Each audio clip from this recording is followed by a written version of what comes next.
Alors, avant de commencer, comment tu vas? Je vais bien. Et toi, comment tu vas? Ça va, ça va. Donc, merci d'avoir accepté cette invitation, d'avoir accepté de te faire interviewer. Donc, j'espère que tu vas pas regretter. On va voir. Non. Donc, ok. Avant de commencer, est-ce que tu peux te présenter? Donc, Alors, je me prénom, présente. voilà. D'accord. Je m'appelle Loco Joël Marina Lukivana. Je suis étudiante en génie civil et entrepreneur. Je suis la fondatrice de la boutique en ligne Diodas. Voilà. Et je suis congolaise. D'accord. Donc, et tu es en quelle année d'ingénierie civile? De génie Alors, civil. je suis en deuxième année. D'accord. Ok. Hmm. Et tu as commencé quand, en fait, Ziodas? Donc, Alors, j'ai commencé The Audace. Bon, c'est vraiment une longue histoire, mais j'ai commencé The Audace en 2019, mais le compte Instagram avait été créé en 2016 parce que j'ai j'ai toujours eu envie en fait d'avoir une boutique en ligne. Après, ça a vraiment commencé en terminale, quand j'étais en terminale, donc en 2016. J'admirais beaucoup les boutiques qu'il y avait à ce moment-là et je voulais aussi en avoir une. Donc, quand je suis allée en Afrique du Sud, après mon bac, je me suis dit, bon, c'est le moment de commencer. Et arrivée sur le terrain, je me suis rendu compte que c'était beaucoup plus difficile que je ne le pensais. D'où, par la même occasion, ma relation avec Dieu aussi s'était beaucoup développée. Donc, j'ai eu l'idée de remettre ce projet entre les mains de Dieu parce que je me suis dit, je ne vais pas me lancer dans quelque chose sans avoir le feu vert de Dieu, quoi. Donc, j'ai prié pour ça et Dieu m'a dit, attends. Je précise qu'il ne m'a pas dit non, mais il m'a dit attends. Donc, de 2016 pardon, à 2019, je me suis préparée, j'ai appris vraiment tout ce qu'il fallait que j'apprenne concernant le commerce en ligne, le marketing et autres. Et ensuite, en 2019, il m'a donné son feu vert. J'étais prête, mais pas financièrement. J'avais oublié de faire des économies. Donc, je me suis préparée en tout ce qui dans tout ce qui concerne pardon, le business et autres, mais vraiment au niveau financier, je ne sais pas pourquoi je n'y avais pas pensé. Et voilà, donc je me suis lancée en 2019. J'ai mis en place une stratégie qui m'a permis d'avoir mes premiers clients et voilà. d'accord, je vois. Et donc, tu peux nous expliquer justement pour ceux qui ne connaissent pas The Audace. Donc, qu'est-ce qu'on y Mhm. prend, qu'est-ce qu'on y trouve, c'est quoi, pourquoi Alors, The Audace? Ziodas, ok. Donc, déjà, je vais commencer par expliquer c'est quoi Ziodas, d'accord? Donc, Ziodas, c'est une boutique en ligne de sacs à main. On propose donc une sélection de sacs à main à design originaux, une classe. Euh, on diversifie quand même, mais on reste quand même dans un certain style. Voilà. Maintenant, pourquoi Asie Audace? Tout simplement parce que en 2016, quand j'ai eu cette idée en fait de créer une boutique en ligne, je voulais vraiment que cette boutique-là reflète la femme que je voulais être. Parce Mhm. qu'à ce moment-là, je n'avais pas confiance en moi. Et il fallait quelque chose qui en jette. Je voulais quelque chose qui en jette, quelque chose qui donne confiance en soi, quelque chose qui est fait pour les femmes qui veulent avoir confiance en elles ou qui ont déjà confiance en elles. Et j'ai pensé à Audace. Mais parce que j'ai une vision internationale, il fallait que je rajoute les i. Donc voilà. Ouais, je vois. Donc, c'est Mm. important en fait d'avoir une vision parce que même la vision va avoir un impact en Mhm. fait, sur notre nom même, c'est ça? Bien sûr, D'accord, bien sûr. Parce d'accord. Ouais. on peut oublier la vision avec le temps, mais quand tu as un nom qui te rappelle ce pourquoi tu t'es lancé, tu n'oublies pas. Ok, ok, je vois. Mm. Donc, c'est super important d'avoir la vision Mm. et puis d'avoir des éléments d'entreprise qui nous rappellent en fait cette vision. Donc, Mhm. et donc, tu nous as dit que tu faisais des études et plus ta boutique en ligne. Comment tu Mm. gères en tant que chrétienne, entrepreneur et étudiante? Ça fait beaucoup, hein. Alors, je vais vraiment pas vendre du rêve parce que je sais qu'en ce moment sur les réseaux sociaux, c'est tout le monde qui, je suis étudiant, je suis entrepreneur, j'ai fait, I have a six-figure business, voilà, voilà. C'est pas facile, moi, je vais dire la vérité, ce n'est pas facile du tout. Là, normalement, je devais être en troisième année et entamer ma quatrième année. Mais je vais entamer ma troisième année maintenant, en fait. Après, je ne vais pas dire que mon retard, pardon, a été causé par mon business, mais en fait, il y a tellement de choses quand tu gères beaucoup de choses à la fois que ça, c'est pas quelque chose qui va passer inaperçu, en fait. C'est quelque chose qui va forcément impacter la vie à un moment ou à un autre. On n'a pas forcément le temps pour les amis toujours. Ou c'est beaucoup de sacrifices. C'est beaucoup de sacrifices, vraiment. Et heureusement que Dieu est là, parce que bah, c'est pour ça que c'est important aussi d'être chrétienne, parce que quand on a de grands rêves, on veut faire beaucoup de choses, le seul pilier, en fait, c'est Dieu, parce que il y a toujours des moments où on a l'impression que tout s'écroule ou bien que pourquoi moi je dois reprendre mon année à l'université, pourquoi bah, c'est Dieu en fait qui il a un plan pour la vie de chacun d'entre nous. Donc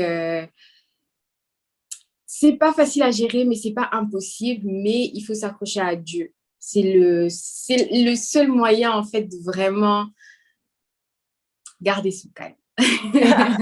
Oui, oui.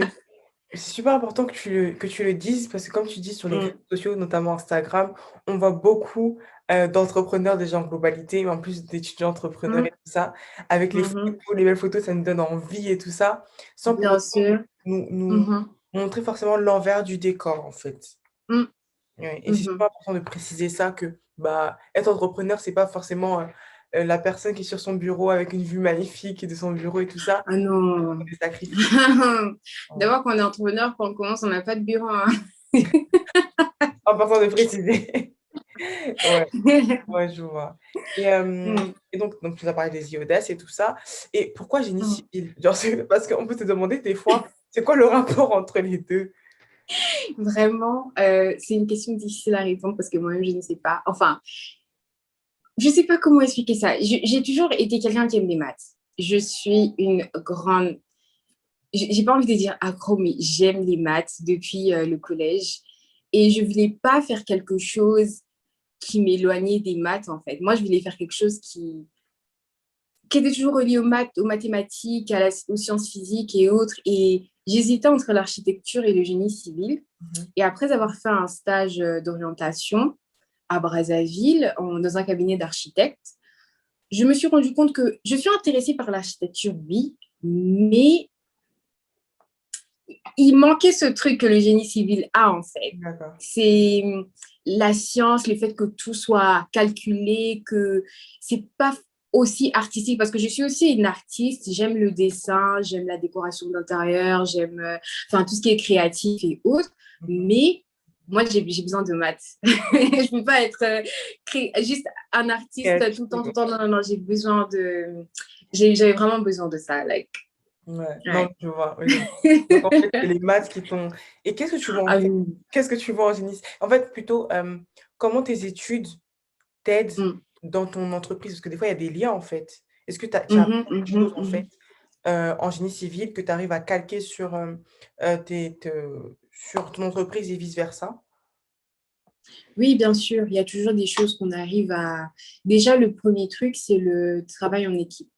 Parce que les ingénieurs travaillent beaucoup en équipe et aussi dans mon université, on, on fait beaucoup de travail de groupe. Donc déjà, avant même d'avoir commencé Ziodas, vu que j'avais déjà commencé l'université, j'avais déjà cette habitude-là de travailler en équipe. Après, c'est vrai qu'avec Ziodas, c'est arrivé bien après, mais je pense que cette expérience-là que j'ai eue à l'école, avec les projets de groupe, ça me permet en fait de bien gérer mon équipe, en fait. Oui, d'accord. Mm. Ok. Et maintenant, parlons de tes offres. Donc, tu nous as dit que tu vends des sacs. Est-ce que c'est toi Mm. est-ce que tu les fais fabriquer ou tu les achètes et tu les revends? Alors, l'objectif, c'est de les faire fabriquer plus Mhm. tard. Mais pour le moment, vu qu'on ne peut pas, ben, on les achète, on les revend. D'accord. Mais toujours, je, comment je vais dire ça? Quand je me suis lancée de base, je voulais faire une entreprise de vêtements. Je voulais vendre des vêtements. Ça, c'était l'idée initiale. Et pendant les premiers jours, quand j'ai posté des photos sur Instagram et autres, c'était des belles robes. Vraiment, elles étaient belles. Mais ce n'étaient pas des robes que je pouvais porter. OK? D'accord. Dans le sens où quand je contactais des gens, les gens étaient intéressés, mais ça n'allait jamais jusqu'au bout. Et je me suis rendu compte, ben non, il faut que je vende quelque chose que j'aime, quelque chose que je peux porter moi-même. Et quand j'ai décidé de m'orienter vers les sacs, parce que j'aime les sacs, je suis vraiment une bag girl, comme on dit. Et depuis que quand j'ai décidé ça, c'est à ce moment-là que j'ai pu vraiment savoir comment vendre mon produit. Et c'est à ce moment-là que j'ai eu mes premiers clients. Donc, je dis ça juste en fait pour préciser que c'est vrai que ce sont des sacs qui sont achetés et revendus, mais ils sont choisis vraiment parce que ce sont des designs que moi, je peux porter. Ce sont des designs que je peux, comment je veux dire ça? Ce sont des designs que je peux porter et ce sont aussi des designs c'est pas des designs que je vais juste acheter, que j'achète juste pour vendre en fait. D'où le fait que je suis très particulière dans ma façon de vendre, dans ma façon de communiquer sur les sacs. Il y a T'es plus toujours une vivant, en fait. histoire qui accompagne, voilà, il y a toujours une histoire qui accompagne les sacs et ça, c'est très précieux. Mm. Mais c'est super parce qu'en fait, là, donc, en fait, ce que tu es en train de nous expliquer, c'est que pour vendre quelque chose, que ce soit un service ou un produit, il faut nous-mêmes le Mhm, connaître, en fait, et ça va changer notre perception de mhm. le vendre, c'est ça? Bah oui, bah D'accord. oui, bah oui. Parce que quand tu ne sais pas, si tu n'aimes pas en fait ce que tu vends, tu ne sauras pas convaincre le client en fait, pourquoi le client il va te faire confiance. Mais si tu sais, tu aimes ça et c'est quelque chose que tu portes toi-même aussi, bah, c'est facile pour toi d'en parler, Ah de oui, tu peux communiquer l'expérience, en là-dessus, fait. exactement, exactement. Et le conseil que je donne aussi, c'est dans le même thème, mais c'est un peu hors sujet. Je donne souvent ce conseil-là aux gens qui veulent se lancer dans le business et qui veulent créer des marques, par exemple de vêtements ou autres. Pour ceux qui peuvent, bien sûr, ils peuvent commencer par créer leur marque, mais je recommande souvent de commencer par la revente parce que ça permet de développer une certaine expertise au niveau du produit. Parce que c'est depuis 2019 que je touche des sacs en cuir. Aujourd'hui, quand je vais dans un magasin, je vois le prix et que je touche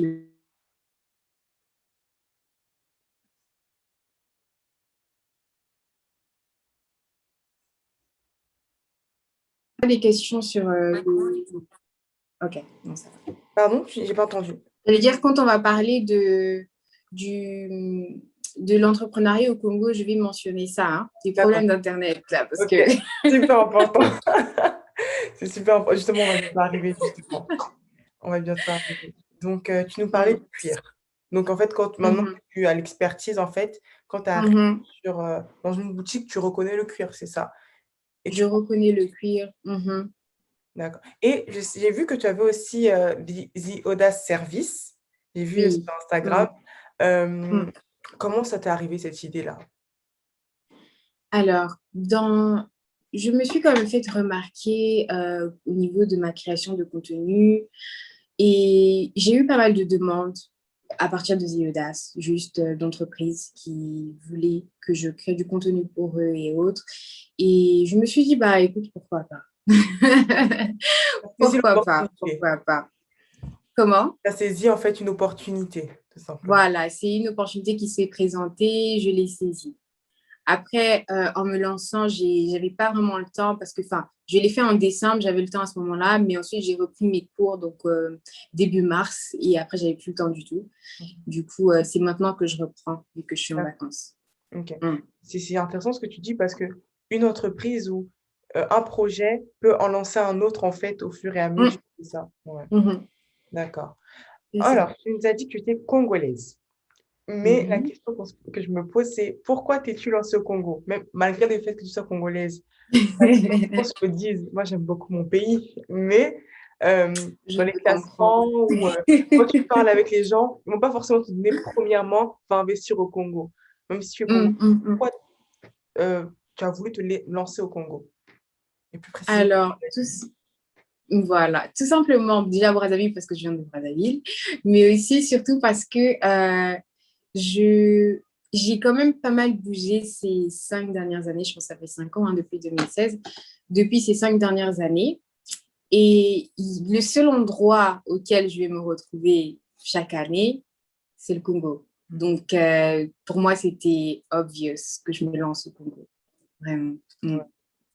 Et tu es toujours, on va pas dire satisfaite, mais convaincue de rester, d'investir au Congo, de créer ton entreprise, d'avoir ta base en tout cas au Congo.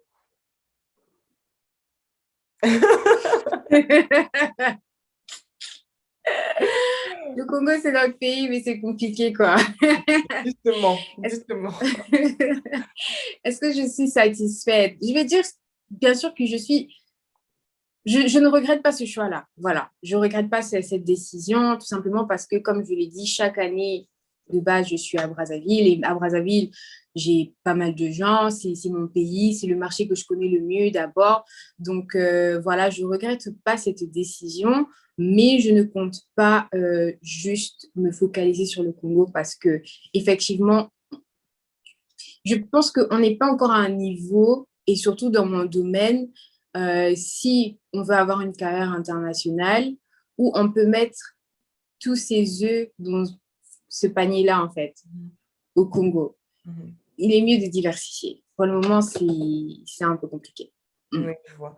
Bah justement, tu dis que c'est un peu compliqué. Quelles sont les difficultés que tu rencontres ou que tu as pu rencontrer en fait au Congo dans ton entreprise? Alors, déjà, le fait que tu sais, j'ai pas envie qu'on vienne m'attaquer après. Je pourrais couper si c'est trop sensible. Parce que... Ok. Donc déjà, en fait, pour commencer au niveau des difficultés, je dirais, c'est de trouver quelqu'un de confiance qui à Brazzaville, parce que j'ai commencé à distance. Donc quand j'ai lancé Yoda, j'étais toujours à l'étranger pour mes études. Enfin là, j'ai toujours pas fini, mais c'est comme là. Et donc, c'était de trouver quelqu'un à distance. Donc, dans mes débuts, c'était bon, c'est ma mère qui m'aidait. Quand il y avait des commandes, elle pouvait faire envoyer, machin. Mais maintenant qu'on a un peu plus de commandes, ça va être un peu, ça devenait un peu plus compliqué. Mhm. Donc, on a dû chercher des gens de confiance. Par la grâce de Dieu, on a trouvé. Mais c'était ça, je pense, la difficulté numéro un. La difficulté numéro deux, pardon, c'est l'expédition des colis et les frais. D'accord. Euh, c'est difficile de faire envoyer des choses à partir de Brazzaville dans d'autres pays parce que ça coûte extrêmement cher. Vraiment, enfin, souvent, ça coûte plus cher d'envoyer un colis. Ça coûte plus cher que le colis même, en fait, que le prix du colis même. Donc, c'est quand même un frein. Voilà, c'est un frein parce qu'aujourd'hui, j'ai des demandes à l'étranger, mais bon, parce que la base est à Brazzaville, je ne peux pas expédier à l'étranger. Donc là, il faut vite que je trouve un autre pays dans lequel je vais commencer pour pouvoir commencer à expédier à l'étranger plus facilement. Mais ça, c'est la deuxième difficulté. Maintenant, la troisième, c'est Internet. Vraiment, c'est vrai qu'il y a Internet et autres, mais le prix de la connexion Internet à Brazzaville comparé à d'autres pays, non, c'est vraiment c'est un investissement. Surtout pour une compagnie en ligne dans laquelle tous les jours, on est censé être sur Instagram, on est Oui. censé être en ligne et autres. On a besoin d'Internet pour travailler. Et quand ça coûte ce que ça coûte, c'est un investissement. C'est un investissement. Mm. Et justement, donc toujours dans les, comment tu pourrais nous décrire le parcours, pas le parcours, l'entrepreneuriat au Congo? Et donc, oui, l'entrepreneuriat au Congo en 3 mois au moins. En 3 mots, ça c'est compliqué parce qu'il y a tellement de choses à dire. Ouais. Je vais dire que l'entrepreneuriat au Congo, c'est ouvert. Je dirais ça parce que c'est pas un milieu qui est fermé. Et il n'est pas saturé non plus, donc c'est libre. Ok, on va Ouais. dire premier mot, libre. Deuxième mot, je dirais difficile. Après ça, c'est partout, hein. Mais c'est difficile. C'est pas forcément facile parce que les conditions ne sont pas forcément réunies en fait pour pousser les entrepreneurs de l'avant. Ouais. Ok. Troisièmement, instructif. Je Ah, sais pas si je sais pas pourquoi? si it makes sense, mais je dis instructif parce qu'on en apprend beaucoup. D'accord. Et ça te pousse en fait à sortir en fait de ta zone de confort ou de sortir en fait de penser en dehors des normes en fait, de la norme, parce que tu dois trouver des solutions pardon, à des problèmes qui n'existent pas ailleurs. Donc voilà quoi. Ça travaille ta créativité, ton sens de l'initiative, parce que tu es Mm, confronté presque tous les jours à des types de problèmes que mm. à l'école, on ne nous apprend pas, quoi. Ouais, Non, ouais, du ouais. tout. Et, Mm. euh, et donc là, tu t'es lancé et euh, qu'est-ce qui t'a manqué lorsque tu t'es lancé? Est-ce que c'est la formation, la communication? Bon, la communication, je ne dirais pas, mais le Mm. financement, qu'est-ce qui en fait, a pu te manquer? Ou c'est C'était le au concours, en financement. fait? Le financement, ok. Voilà, c'était le financement. Après, quand je parle du financement, c'est pas vraiment d'une somme, je parle pas d'une somme extraordinaire pour lancer une entreprise avec des centaines de sacs, parce que c'est, voilà, moi j'ai toujours voulu commencer petit. J'ai toujours voulu commencer petit, mais je n'avais pas fait d'économie, comme je l'ai mentionné plus tôt, je n'avais pas fait d'économie avant de me lancer. Donc, j'étais confrontée à une situation dans laquelle Dieu me dit, OK, bah vas-y, c'est le moment, tu peux te lancer. Et moi, j'avais pas d'argent. Donc, il fallait que je mette en place une stratégie pour pouvoir avoir mes premiers clients. Il fallait que je les mette en confiance parce que euh, c'est ça, en fait, c'est ça, je pense que c'est ça l'un des secrets du business. Parce que tu dois te mettre, en fait, à la place des gens qui sont en face de toi. Parce qu'en me lançant, je me suis dit, moi, je sors de nulle part. Il y a une page qui s'appelle Ziodas, qui a été créée depuis 2016. Il n'y avait pas d'activité. Aujourd'hui, bon, on poste des photos et je vais demander aux clients de payer les articles avant qu'ils soient arrivés. Like, même moi, je n'aurais pas acheté. Donc, il fallait donc que je me mette à leur place et que je trouve une solution pour qu'ils puissent avoir confiance en moi et voilà, payer, enfin, je leur ai fait payer une partie, un pourcentage donc de l'article et ils ont payé le reste à l'arrivée. Mm. D'accord. Et en fait, je t'ai pas posé ça tout à l'heure quand je te parlais de l'offre, mais comment tu te procures les produits en mode, c'est dans un autre pays africain, un autre pays dans le monde, et en plus, tu as parlé d'expédition, c'est assez compliqué à partir de Brazzaville, mais est-ce que c'est aussi compliqué d'en recevoir à Brazzaville? Alors oui, c'est assez compliqué d'en recevoir à Brazzaville, dans le sens où, par rapport au délai, en fait.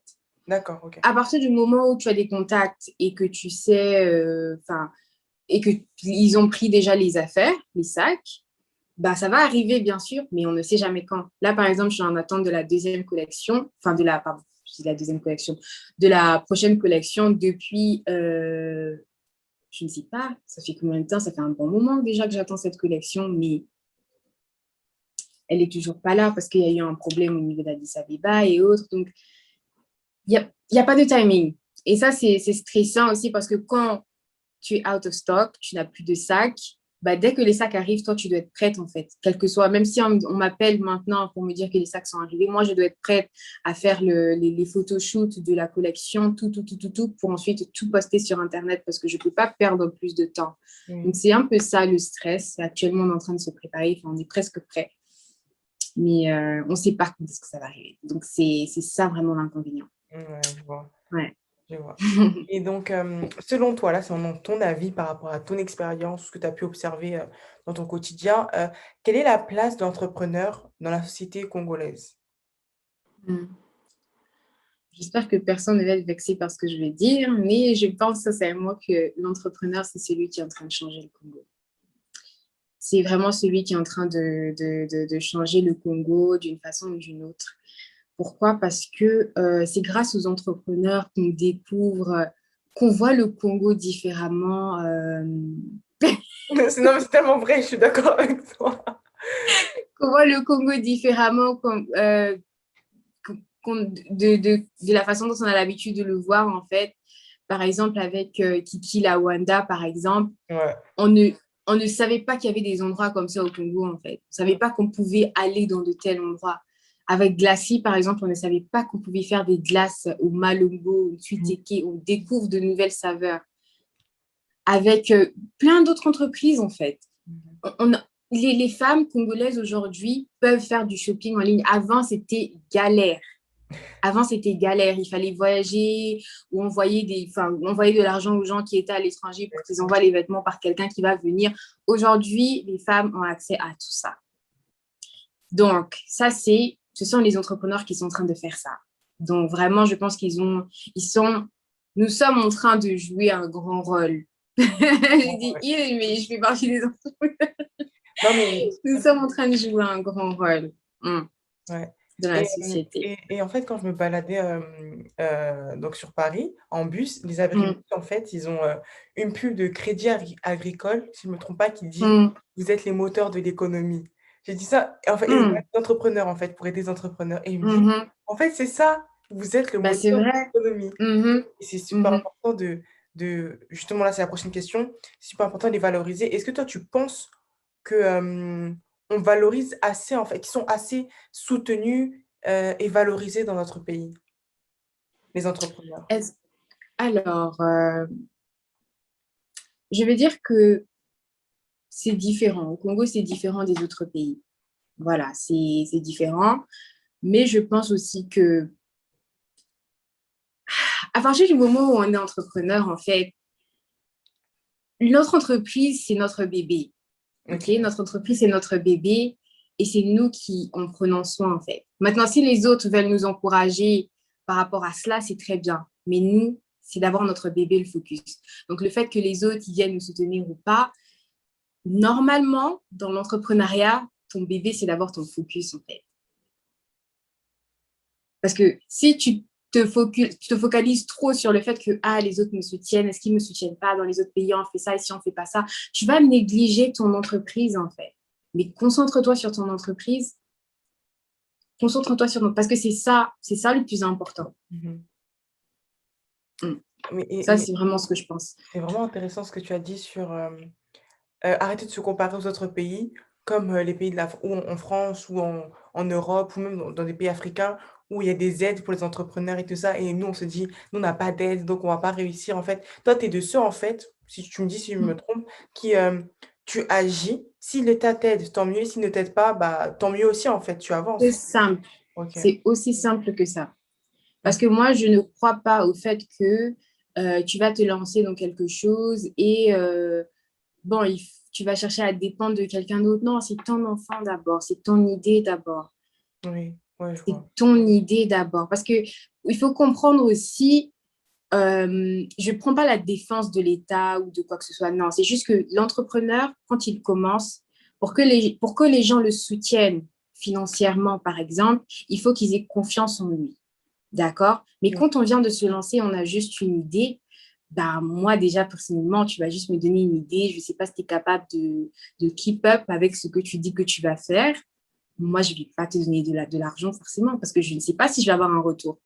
Mmh. C'est un risque. Oui. Donc, moi, je pense qu'en tant qu'entrepreneur, on doit d'abord se focaliser sur notre entreprise. Si l'aide vient, c'est bien. Si ça ne vient pas, it is what it is. Ça ne doit pas nous empêcher de faire quelque chose de bien. Mmh. Et c'est pour ça que j'ai dit, c'est important de commencer petit, en fait. C'est très important parce que les, comment je vais expliquer ça? Les gens, en fait, souvent les gens qui sont focalisés sur les aides, les machins, c'est des gens qui ne veulent pas commencer petit, qui veulent commencer une usine de, je ne sais pas moi, de fabrication de produits agricoles, enfin, je ne sais pas, de transformation, pardon, de produits agricoles et tout ça, avec tous les appareils nécessaires. Mais non, c'est pas comme ça que ça se passe. Hein. C'est pas tout le monde qui, si tu veux commencer comme ça, bah, tu vas devoir travailler dans un autre domaine qui va te permettre d'avoir les sous pour pouvoir Mmh. acheter ça parce que tu vas pas aller quelque part. C'est pas tout le monde qui a cette chance-là, en fait. Et moi, je pense que c'est dommage parce que commencer petit aussi te permet d'avoir l'expérience, de développer une certaine expertise. Donc, sincèrement, moi, je suis pas là-bas, quoi. Commencer petit, ça te permet aussi de toucher un peu tous les postes, en fait. C'est C'est-à-dire que là ça. là, aujourd'hui, tu commences petit, mais tu as au moins touché à la Mhm. com, tu as touché à la comptabilité, tu as touché, à la Allez. logistique, en fait, donc oui, à la gestion Et de stock. demain, quand je vais embaucher quelqu'un qui va me faire les photos, moi, je sais de quoi je parle. On parle le même langage. Mmh. Je sais exactement ce que je veux. Il va pas me faire n'importe quoi parce que non, non, non, non, non. Je sais exactement ce que je veux parce que j'ai fait ça. Et je Ouais, sais ce qui est possible. c'est possible sur Donc, ça, c'est vraiment quand tu veux créer quelque chose qui... Tu vois, ça rejoint ce que tu as dit concernant le lien en fait entre ce qu'on étudie à l'école et ce qu'on fait. Moi, je compare aussi l'entrepreneuriat à la construction d'un bâtiment. mmh Les fondations, c'est l'une des parties les plus importantes du bâtiment. C'est ça qui soutient le bâtiment en fait. Ouais, Et c'est ça, l'entreprise, c'est ça. L'entreprise a besoin des fondations qui sont solides. c'est ouais, Donc, quand tu commences petit, tu prends ton temps pour construire les fondations parce que tu sais que si tu rates quelque chose, au niveau des calculs ou au niveau de, je ne sais pas, de la construction ou quoi, bah, ton bâtiment, il peut s'effondrer en cas de vent, en cas de je ne sais pas quoi. Mais si tu prends vraiment ton temps, tu fais attention à tous les détails, bah, tu vas construire un bâtiment qui sera solide, qui va durer et voilà. Ouais, donc oui, je vois. Et, Mm, donc voilà, donc il y a donc on a parlé des problèmes de financement que tu as pu rencontrer, que d'autres mhm, peuvent rencontrer parce qu'ils n'ont pas fait d'économie ou autre. Je mhm. ne sais pas si toi tu vois sur Instagram, il y a des problèmes vraiment de communication, notamment pour nos entreprises au Congo, qui ne savent pas forcément communiquer. Ça, c'est autre chose. Donc, on a plusieurs types de problèmes. Et selon toi, en fait, quelles sont les éventuelles solutions qu'on peut proposer à ces entrepreneurs-là ou comment un investisseur peut les aider, en fait? Parce qu'il y a beaucoup d'entreprises Mhm, qui naissent au pays, mais qui ne sont pas mhm, viables sur le long terme. Quelles sont les solutions, pas mhm. forcément que l'État, même nous, privés ou investisseurs, comment on peut les aider? Alors, moi, je vais proposer donc une solution à long terme. Mhm. C'est pas la solution préférée hein, de tout le monde, mais la solution à long terme, c'est l'apprentissage en fait. Les gens qui sont à l'étranger peuvent toujours investir à l'étranger ou même au Congo, hein, ceux qui veulent investir, ils peuvent toujours investir dans des formations organisées parce que les gens, ils veulent apprendre. C'est vrai qu'il y en a qui préfèrent une autre solution, donc c'est juste de proposer des services, Yoda Service. On propose des services au niveau de la photographie et autres, mais on propose aussi pour ceux qui veulent apprendre des séances de coaching one-on-one, Mhm. tu vois. Donc, c'est ça. Donc, ça dépend des gens. Moi, je pense que les solutions, c'est ça. Soit c'est une solution à long terme qui est l'apprentissage pour que la personne elle-même, elle devienne indépendante dans un certain domaine, ou alors proposer des services. Maintenant, quand on investit, les services, c'est un peu difficile à gérer si c'est pas notre focus, en fait. Oui, ok, ok, ouais, je vois. Mm. Et qu'est-ce que tu aimerais dire à quelqu'un qui veut se lancer dans l'entrepreneuriat, déjà dans ton domaine et dans un autre domaine, Mm. dans un futur proche ou lointain? Qu'est-ce que tu aimerais lui dire? Alors, moi, ce que je dirais, c'est de ne pas se lancer sans avoir remis ce projet entre les mains de Dieu. Je dis ça tout simplement parce que on a parlé des différents problèmes auxquels on fait face, que ce soit au Congo ou alors dans d'autres pays. Enfin, en tant qu'entrepreneur, nous faisons face à beaucoup de problèmes, surtout quand on est étudiant aussi ou quand on est parent à la fois. Enfin, on traverse beaucoup de choses. Mais on a besoin de quelque chose qui va nous stabiliser, en fait. On a besoin de Dieu. On a besoin de Dieu parce que sans Dieu, en fait, on ne peut rien faire. Donc, vraiment, le conseil, je pense que c'est le meilleur conseil qu'on peut donner à quelqu'un, c'est de remettre ça entre les mains de Dieu parce qu'une fois que Dieu, il t'a dit, une fois que Dieu, il t'a dit, vas-y, lance-toi, je serai avec toi, mais peu importe le problème, en fait, peu importe le problème auquel tu vas faire face, qu'est-ce qui va t'arrêter? Rien. Que les gens te critiquent, que les gens ne te soutiennent pas, que tu n'aies pas d'argent, qu'est-ce qui va t'arrêter? Dieu t'a dit, vas-y. Lui qui est plus fort que tout, lui qui est au-dessus de tout, il te dit, vas-y. Mais attends, ça, c'est des petits problèmes, ça, après. Non, mais c'est vrai. C'est vrai qu'il y a toujours des moments où tu pleures, où tu te dis, mais non, j'en ai marre. Mais tu te rappelles que lui, il est là, il t'a dit, mais tu es exactement là où tu dois être. Mais moi je ne bouge pas. Je bouge pas, Euh, je bouge pas, donc c'est ça. non, Ça te donne vraiment confiance en toi. ouais. Vraiment, vraiment, vraiment, vraiment. Parce qu'en Mm. fait, tu reposes ta confiance sur une base solide, en fait. Genre Bah pas oui, sur quelque chose, ah, oh, t'as tes compétences, ton diplôme et tout et tout. non, non, non. Parce que tu sais, il faut se dire aussi que si Dieu, il t'a donné son feu vert, si Dieu, il t'a dit vas-y, ça veut dire que lui, il a confiance en toi, en fait. Il a confiance en le fait que toi, tu peux y arriver sur cette voie-là. Que tu sois étudiant et entrepreneur à la fois, que tu sois maman et entrepreneur à la fois, que tu sois, je ne sais pas, que tu travailles dans un bureau, je ne sais pas, dans une entreprise et entrepreneur à la fois, dans une autre entreprise, dans ta propre entreprise, lui, il a confiance en toi.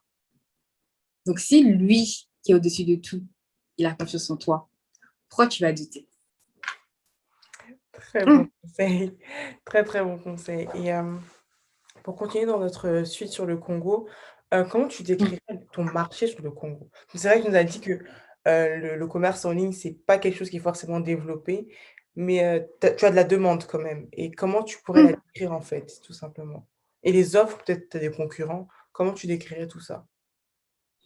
Alors moi, je dirais que le marché de la vente en ligne, c'est un marché libre encore. Il y a de la concurrence, oui, mais ce n'est pas une concurrence intense, dans Mmh. le sens où les produits sont souvent diversifiés. Bon, c'est vrai il y a quelques boutiques hein, qui ont peut-être les mêmes articles, mais c'est pas, on va pas comparer en fait le Congo aux États-Unis. Vous voyez, donc dans le sens où aux États-Unis, quand il y a une boutique qui sort un truc, l'autre, enfin, tu vois ce que je veux dire? C'est vraiment, c'est très intense et voilà, mais c'est plutôt, au Congo, c'est plutôt calme.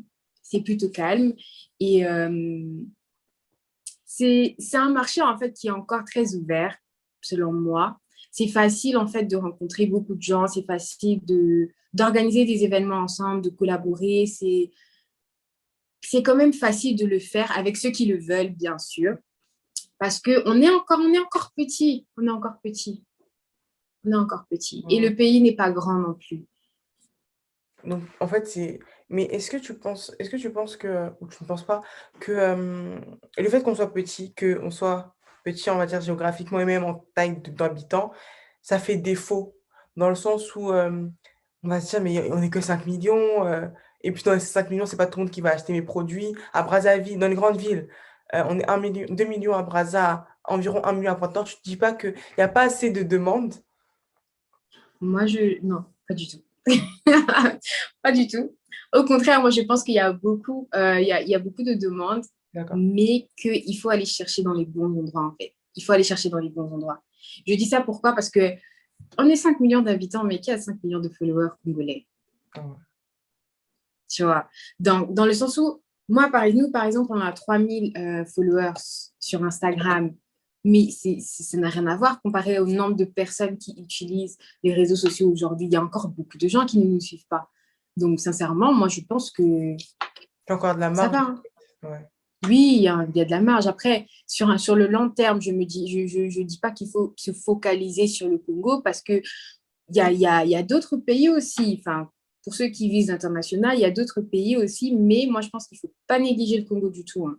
Il ne faut Mmh. pas négliger le Congo. Mm. Ouais, je vois.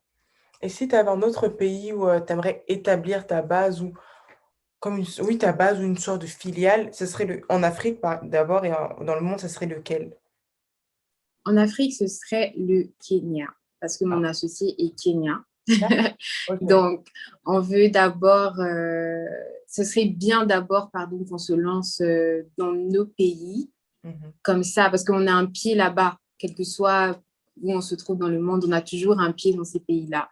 Et Mmh. aussi, c'est facile d'expédier au Kenya, à partir du Kenya. Donc, si après Brazzaville, on veut s'implanter dans un autre pays africain, ce serait le Kenya. Kenya, ouais. Et ton Mm. associé, il s'est pas dit, «Pourquoi j'investirais à Brazzaville?» Il t'a suivi, il a non, parce que en fait, comme j'ai dit tout à l'heure, j'aime beaucoup le Congo et aujourd'hui, un Kényan Non, mais un Kényan c'est va dire: «Pourquoi on investit d'abord au Congo et pas au Kenya?» ouais. Non, mais c'est pour ça qu'il faut avoir un associé qui a confiance en vous, hein.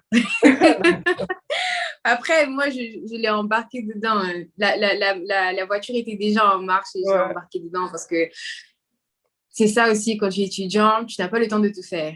Lui, il est spécialisé dans les finances et où, donc vraiment, c'est lui qui gère tout ce qui est pris. Comme ça, moi, je me concentre sur ce que j'aime, la Mmh. création de contenu, tout ce qui est artistique, c'est moi qui gère. Mais vraiment, tout ce qui est logistique, site web et autres, c'est lui qui s'en occupe. Mais c'est super bien votre équipe parce que Mm. en fait, chacun spécialise un domaine et chacun fait ce Ouais. qu'il sait faire, ce qu'il aime et ce qu'il sait faire de mieux, en fait.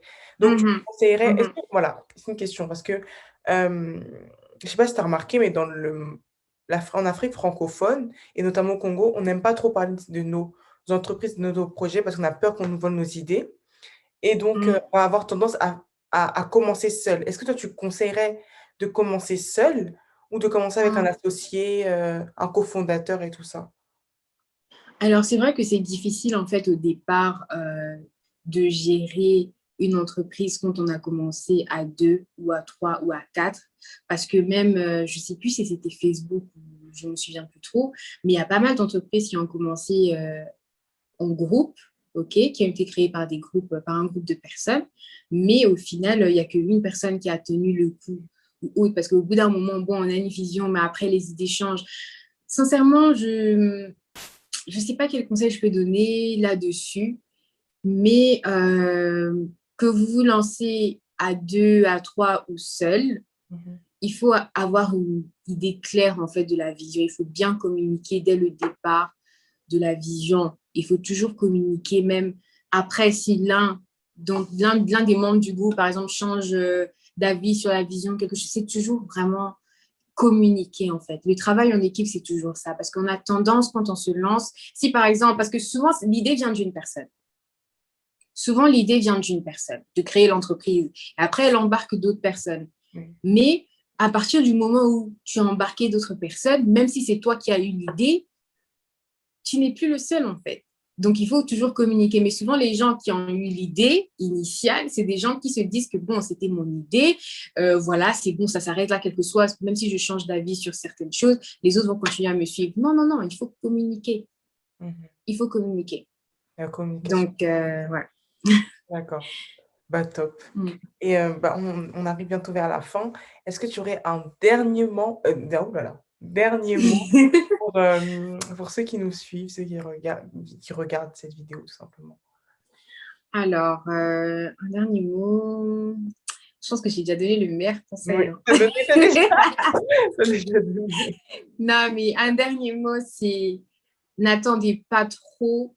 Like, à partir du moment où vous avez le feu vert de Dieu, si vous faites confiance à Dieu et qu'il vous dit allez-y d'une façon ou d'une autre, parce qu'il ne part pas toujours de la même façon, n'attendez pas, lancez-vous. Quel que soit, en fait, lancez-vous, en fait. Parce qu'il n'y a pas de moment parfait. Il n'y a pas de moment parfait. Et souvent, le fait que ça ne soit pas parfait au départ, ben, ça vous permet dans le futur de penser d'abord de façon créative pour trouver une solution. Mais en plus de ça, d'avoir une histoire à raconter après. Parce qu'il y a des gens qui vont passer par la même situation que vous. Aujourd'hui, il y a des gens qui veulent se lancer, qui n'ont pas un grand capital, qui me contactent et me demandent des conseils. Moi, aujourd'hui, je suis en mesure de les aider, de leur donner des conseils par rapport à ça. Mhm. Et si je veux en faire un business, je peux en faire un business, quoi. Voilà, une autre opportunité. Donc, C'est super important ce que tu dis sur le fait que quand tu commences petit ou même se lancer sans pour toi attendre que ça soit parfait, pousse à être créatif parce que c'est vrai que des fois, tu es sur le fait accompli, tu n'as pas forcément les moyens, que ce soit techniques, commerciaux pardon, et financiers, et ben, tu dois faire preuve de créativité pour trouver la solution. Et je trouve que c'est super intéressant ce que tu bah viens de ouais. dire, en fait, ce que tu viens de soulever. Donc voilà, donc on arrive au terme de notre interview. En tout cas, encore une fois, merci, merci, merci d'avoir accepté l'invitation et de nous avoir partagé bah, ton expérience. Et je pense que tu vas encore nous apprendre beaucoup de choses au travers des IODA, d'autres entreprises. Et voilà, donc merci beaucoup. Mais merci à toi pour cette opportunité, c'était un plaisir. C'est Super, toujours un plaisir de partager mon expérience, de raconter mon histoire. C'est toujours un plaisir, vraiment. super. Et bah, je te Et dis félicitations pour ton initiative. Il faut aller jusqu'au bout. merci. Merci beaucoup.